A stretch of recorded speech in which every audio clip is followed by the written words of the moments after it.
Assalamualaikum, salam sejahtera, selamat datang ke Taklimat Pendaftaran Prasekolah sesi 2022-2023. Ini ialah visi dan misi KPM, tuan-puan boleh lihat di skrin masing-masing. Seterusnya, matlamat pendidikan prasekolah secara asasnya ialah murid-murid berumur 4 hingga 6 tahun sebagai persediaan masuk ke sekolah rendah. Seterusnya ialah objektif pendidikan prasekolah. Kita ada 9 objektif. Kalau tuan-puan rasa saya terlalu laju, boleh saja pause video ini.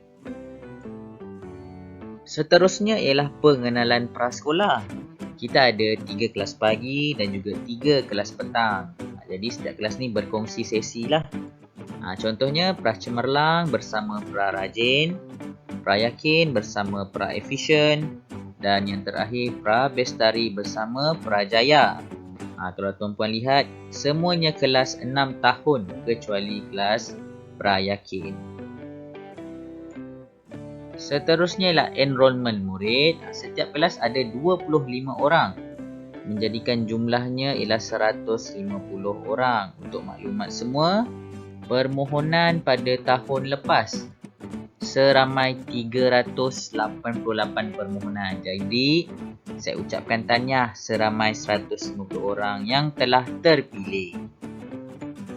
Baiklah, ini ialah barisan pentadbir SK Cyberjaya diterajui oleh Guru Besar Puan Norma binti Idrus, dibantu oleh Guru Penolong Kanan Kurikulum Encik Luqman bin Abdullah, Guru Penolong Kanan Hal Ehwal Murid Encik Ismail bin Muhammad Hanafiah, Guru Penolong Kanan Co-Kurikulum Encik Suzaim bin Parman, dan yang terakhir Guru Penolong Kanan Petang Puan Nur Alina binti Ali. Mari kita dengarkan ucapan yang akan disampaikan oleh Puan Guru Besar. Bismillahirrahmanirrahim. Assalamualaikum warahmatullahi ta'ala wabarakatuh. Yang berusaha penlaras prasekolah SK Cyberjaya, yang saya hormati barisan penolong kanan, guru-guru prasekolah, guru-guru, ibu bapa dan murid-murid prasekolah yang dikasihi sekalian. Terlebih dahulu di sini saya mengambil kesempatan untuk mengucapkan tahniah dan ribuan terima kasih kepada penyelaras prasekolah serta guru-guru prasekolah yang begitu komited dan berjaya melaksanakan taklimat secara online, yang di mana di sini kita difahamkan kita masih belum ada kesempatan untuk bertemu secara bersemuka untuk memberi taklimat berdasarkan beberapa SOP yang kita perlu patuhi. Namun tidak menjadi masalah kepada pihak sekolah untuk menyampaikan maklumat, memberikan sepenuhnya keperluan apa yang perlu disediakan oleh ibu bapa sebelum sesi persekolahan bermula pada 21 hari bulan Mac 2022 nanti. Di sini juga saya mengambil kesempatan untuk mengucapkan terima kasih kepada ibu bapa dan tahniah kepada ibu bapa yang anaknya telah terpilih untuk belajar di prasekolah SK Cyberjaya berdasarkan pemilihan yang telah dilaksanakan. Terima kasih sekali lagi kerana begitu berkeyakinan menempatkan anak-anak tuan-tuan dan puan-puan untuk belajar di SK Cyberjaya. Seperti mana sedia maklum di sini di sekolah SK Cyberjaya kita mempunyai 6 kelas prasekolah di mana 3 akan melaksanakan pembelajaran pada sesi pagi dan 3 kelas lagi akan melaksanakan pembelajaran pada sesi petang di mana jumlah keseluruhan murid prasekolah kita adalah seramai 150 orang di mana 125 adalah murid-murid yang berumur 6 tahun, manakala lebihan seramai 25 lagi adalah murid-murid yang berumur 5 tahun. Di sini kami pihak sekolah, saya Guru Besar SK Cyberjaya sangat mengharapkan semoga sesi persekolahan anak-anak akan berlangsung dengan lancar ya, berdasarkan maklumat-maklumat yang akan disampaikan nanti, ya. Sebagaimana kita sedia maklum, ya, murid-murid prasekolah ni sebenarnya mereka akan memulakan sesi pembelajaran mereka di mana secara formal di sekolah, ya, di mana mereka akan diajar bagaimana cara mereka bersosial dan dari segi akademik di mana guru-guru akan mengajar anak-anak ini secara formal pengajarannya, ya. Dan saya mengharapkan agar tugasan ini tidak hanya terhenti di pihak guru-guru yang mengajar, namun akan disambut dan disahut oleh ibu bapa apabila anak-anak pulang ke rumah. Pantau dan lihatlah perkembangan anak-anak di rumah, ya, sesi pembelajaran mereka. Di sinilah diharapkan semoga kita sentiasa bekerjasama untuk kita sama-sama mengembangkan, untuk kita sama-sama melihat kemenjadian anak-anak, ya, bukan hanya di pihak sekolah tetapi di pihak kedua-dua iaitu sekolah dan ibu bapa. Sekolah akan melaksanakan pengajaran secara formal kepada anak-anak dan di rumah ibu bapa memantau secara tidak formal. Jadi di situ akan ada kerjasama dan pemantauan yang diharapkan itu akan dapat memberikan input yang impak yang positif kepada anak-anak kita. Semoga kita akan dapat melihat kemenjadian mereka dalam tempoh mereka belajar di dalam sesi pembelajaran prasekolah. Dan saya di sini juga mengharapkan semoga dengan adanya taklimat ini nanti akan memberikan input-input kepada para ibu bapa berkenaan keperluan-keperluan yang akan kita laksanakan, yang akan disediakan oleh ibu bapa. Ya, kami di pihak sekolah, sekiranya ada sebarang permasalahan dari pihak ibu bapa, kami berlapang dada, ya, boleh melaksanakan sebarang pertanyaan sama ada melalui saya sendiri ataupun kepada guru-guru prasekolah, ya. Namun saya mengharapkan dengan adanya taklimat secara online ini, ya, akan memberikan kefahaman kepada kesemua ibu bapa berkenaan dengan prosedur yang perlu kita laksanakan. Maka dengan ini saya sudahi. Wabillahi taufik wal hidayah. Wassalamualaikum warahmatullahi wabarakatuh. Terima kasih diucapkan kepada Puan Guru Besar atas ucapannya sebentar tadi. Seterusnya ialah guru dan pembantu pengurusan murid.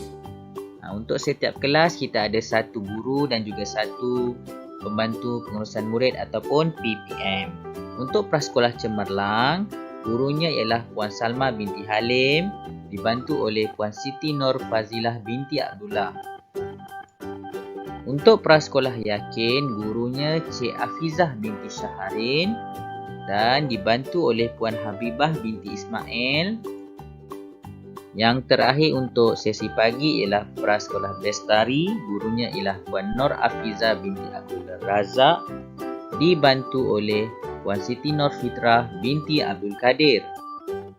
Seterusnya ialah prasekolah Vision, sesi petang. Gurunya Encik Muhammad Firuz bin Kamal, dibantu oleh Puan Nordiana binti Nurdin. Prasekolah Rajin, gurunya Puan Aisyah Nurliana binti Khalid, dibantu oleh Puan Aisyah Bazila binti Hussein. Dan prasekolah terakhir untuk sesi petang iaitu prasekolah Jaya. Gurunya Puan Dayang Maimunah binti Awang Muhammad Yusof, dibantu Puan Siti Nur Rukayah binti Azmi. Seterusnya ialah kurikulum standard prasekolah kebangsaan ataupun KSPK. Setiap guru prasekolah akan rujuk KSPK untuk diajarkan dalam setiap kelas prasekolah. Jadi ini bukanlah rahsia. Tuan-puan boleh saja Google KSPK. Inilah yang diajarkan dalam setiap prasekolah. Seterusnya ialah pakaian murid prasekolah. Tuan-puan boleh lihat t-shirt berkola warna putih, ada lencana dan name tag, seluar sukan biru gelap, kasut dan sukin warna hitam. Jadi untuk lencana ni boleh dapatkan di bookshop sekolah. Tanda nama ni guru kelas akan bagi tahu macam mana kita akan tempah. Jadi saya mohon bapa semua label nama anak dalam setiap baju, seluar, stokin, kasut, tudung. supaya tak tertukar. Kalau boleh label tu biarlah nama penuh. Contoh nak ada nama anak Ryan apa. Kadang-kadang namanya sama Ryan sampai 3 orang, 4 orang dalam satu kelas. Jadi mohon tulis nama penuh dengan nama ayahnya sekali. Dan juga kasut. Kasut pun sama, kalau boleh tulis nama. Kalau boleh letak button atau tanda apa-apa, guna stiker ke pun boleh. Seterusnya, jadual pakaian murid. Pakaian tadi yang t-shirt collar putih, seluar biru gelap, kasut dan stoking hitam, pakaiannya sama. Isnin sehingga Jumaat memang sama. Jadi tuan-puan jangan risau tentang pakaian. Sama saja setiap hari. Seterusnya, alatan yang perlu dibawa oleh murid ke sekolah. Yang pertama alat tulis, yang kedua berus dan ubat gigi, yang ketiga sapu tangan, dan yang keempat sepasang pakaian sepersalinan. Yang lebihlah ekstra. Sebab kadang-kadang minggu pertama ataupun bulan pertama anak-anak ni takut nak ketandas, jadi terkencing. Jadi pakaian lebih ni lah yang kita akan gunakan. Peralatan yang dinyatakan ni perlu disediakan oleh ibu bapa. Pastikan alatan ni dilabelkan dengan nama murid ataupun simbol ataupun stiker yang mudah dikenali oleh guru dan murid itu sendiri. Seterusnya, semua alatan ini akan disimpan di kelas prasekolah. Seterusnya ialah waktu persekolahan. Untuk sesi pagi 7.30 hingga 11.30. Untuk sesi petang ada ni sikit lah. Untuk hari Jumaat, hari Senin Khamis 1 hingga 5 petang, Jumaat 2 hingga 6 petang. Jadi ini peraturan am. Jadi tuan-puan boleh lihat, kalau boleh datang sekolah sebelum 7.30. Tapi jangan terlalu awal. 7.30 dalam 7 suku, 7.15. Bolehlah masuk ke kelas. Sama juga sesi petang. Pukul 1, janganlah pukul 12 tu datang. Sekurang-kurangnya 12.45. Supaya nak bagi ruang untuk guru-guru dan pembantu sanitize. Lepas tu nak rehat lagi untuk bersedia untuk murid petang. Untuk balik pula, jadi ibu bapa boleh ambil anak 11.30 untuk sesi pagi, sesi petang 5 atau 6 petang. Bergantung pada hari. Sebab di prasekolah ni tiada khidmat penjagaan selepas waktu persekolahan. Jika tidak hadir, boleh maklumkan pada guru kelas. Untuk potongan rambut lelaki, pastikan kemas, tak ada berfashion-fashion yang melampau. Untuk murid perempuan, rambut kalau panjang tak bertudung, mohon ikat. Tapi ikat tu berwarna putih atau hitam. Tidak dibenarkan barang kemas ataupun aksesori lain. Seterusnya, ibu bapa tidak dibenarkan masuk kawasan larangan. Sekolah ni kawasan larangan orang luar, lebih-lebih lagi semasa tempoh pandemik. Jadi untuk minggu pertama dibenarkan. Selepas tu tidak dibenarkan hantar sampai ke kelas. Hantar sampai pintu pagar sekolah sahaja. Jika ada orang lain yang ambil, mohon ibu bapa bagi tahu guru kelas. Contoh hari ni pakciknya ambil naik kereta sekian-sekian, ataupun hari ni abangnya ambil naik motor. Jadi tolong maklumkan supaya kita tak tersalah. Nanti orang lain yang datang, ni keselamatan anak-anak. Kalau ada masalah kesihatan, maklumkan kepada guru kelas. Nanti kita akan bagi borang, tolong lengkapkan, dan semua peraturan ini wajib dipatuhi. Seterusnya, inilah borang yang akan diberikan pada minggu pertama persekolahan. Jadi ibu bapa isi dan pulangkan semula borang-borang ini pada guru kelas. Ini ialah aktiviti. Contohnya dalam kelas kita dah ikut norma baru, dah ada penjarakan, perlu pakai mask. Susun atur ni bergantung pada guru kelas dan situasi kelas tu. Mungkin ada kelas lain susun aturnya. Seterusnya, ini aktiviti kalau PDPR berlaku. Contoh PKP. Jadi ada dilakukan setiap kelas. Ini contoh kelas daripada Cikgu Dayang. Ini contoh PDPR yang dilakukan. Ini contoh aktiviti seni tetap berjalan walaupun kita PKP, walaupun kita PDPR. Ini contoh aktiviti daripada klinik kesihatan pergigian. Sepatutnya ada nurse atau doktor akan datang. Tapi sebab PKP, dijalankan secara Google Meet. Seterusnya aktiviti sukan. Ini rakaman dan kita akan tayang pada Google Meet anak-anak. Seterusnya ada juga pertandingan. Ini contoh hasil kerja murid secara rakaman. Pada hari pertandingan, kita akan tayangkan hasil kerja ni pada rakan-rakan sekelas. Ini contoh pertandingan pakaian beragam, pertandingan lawan mereka. Banyak lagi pertandingan. Seterusnya aktiviti jamuan hari lahir. Ini selepas dibenarkan untuk fizikal. Perjumpaan fizikal kita adakan jamuan hari lahir. Disponsor lagi oleh McDonald. Seterusnya senarai nama murid. Jadi ibu bapa boleh semak senarai nama. Ini prasekolah cemerlang. Seterusnya prasekolah yakin. Ibu bapa boleh tengok nama anak-anak masing-masing.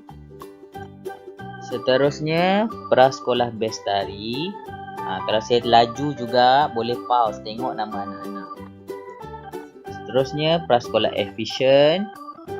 Contoh namanya Fatihah. F-A-T-I, rupanya T-E, Fatihah. Tolong maklumkan. Seterusnya prasekolah rajin. Sebab ini sistem, nama ni kita ambil daripada sistem. Mungkin ada kesalahan, tolong maklumkan pada guru kelas. Seterusnya prasekolah jaya. Okey.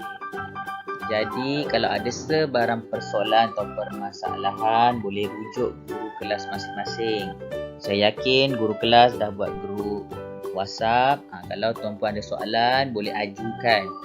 Boleh call ataupun WhatsApp. Nanti guru kelas akan respon. Jadi saya mohon maaf kalau ada kesilapan sepanjang taklimat yang dijalankan ini. Jadi sekian, terima kasih. Assalamualaikum. Bye-bye.